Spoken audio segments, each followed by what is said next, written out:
بسم الله الرحمن الرحيم.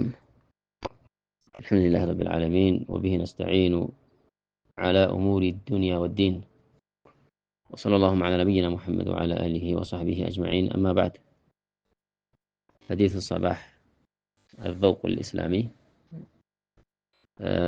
في الزيارة، هي زيارة أدب من ملكتنا.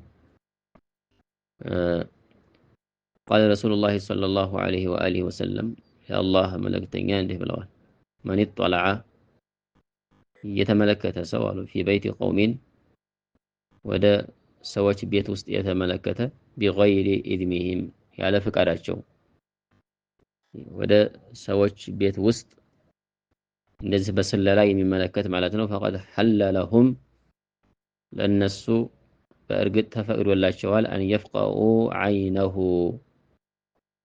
አይኑን ማጥፋት ተፈቅዶላቸዋል። متفق عليه ቡኻሪና ሙስሊም ተስማምተውበታል።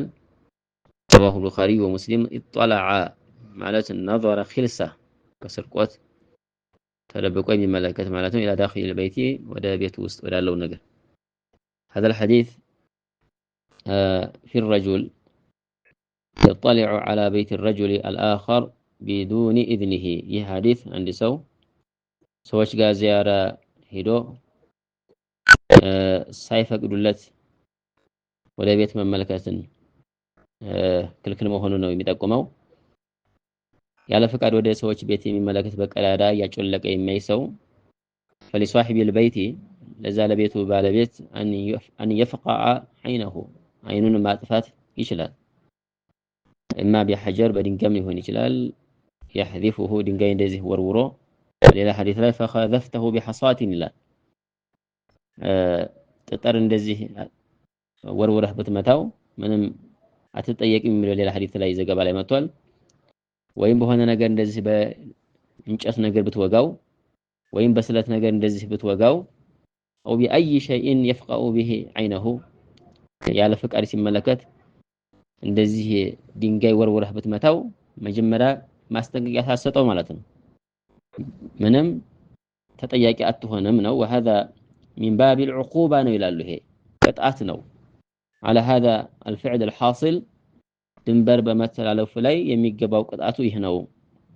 ስለዚህ فلا ዲያም አይኖርም ወላ ቂሳስም አይኖርም። ደሙ ሐደር ውድቅ ነው፣ ውሻ ደም ነው የሚሆነው ማለት ነው።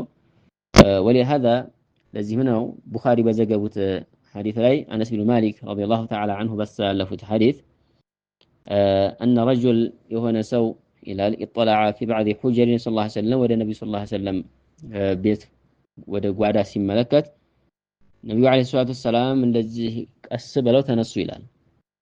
የሆነ ሚሽቀስ ነገር ቢላዋ ነገር ጩቢ ነገር ይዘው ተነሱ ቀስ ብለው ወደ ሰውየው ተጠጉ አለ። ከዛ ምን አሉ? ሰውየው በዛው ቀጥሎ ቢሆን ኑሮ አሉ ደርሸበት ቢሆን ኑሮ አይኑን ላወጣው ነበር በዚህ በስለት አሉ።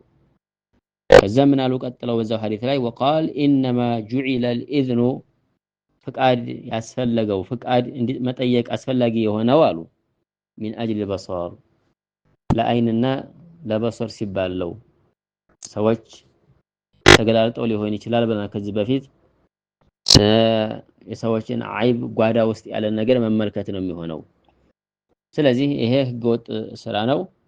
ولهذا جعل النبي عليه الصلاة والسلام يختل هذا الرجل يعني ሰው ተደብቀው ቀስ እያሉ يعني يمشي بخفاء ሰውየውን ሳይሄድ ቶሎ ሊወጉት የተጠባበቁት ነበር ስለት ነገር ይዘው አይኑን ለማውጣት ማለት ነው። ስለዚህ ይሄ ሐዲስ እንግዲህ ዚያራ ላይ منع التطلع ያለ ሰዎች ፍቃድ እያጮለቁና እየሰረቁ ወይም ተጀሱስ መሰለል ክልክል መሆኑን ነው የሚጠቁመን። وبالله التوفيق وصلى الله على نبينا محمد وعلى آله وصحبه أجمعين.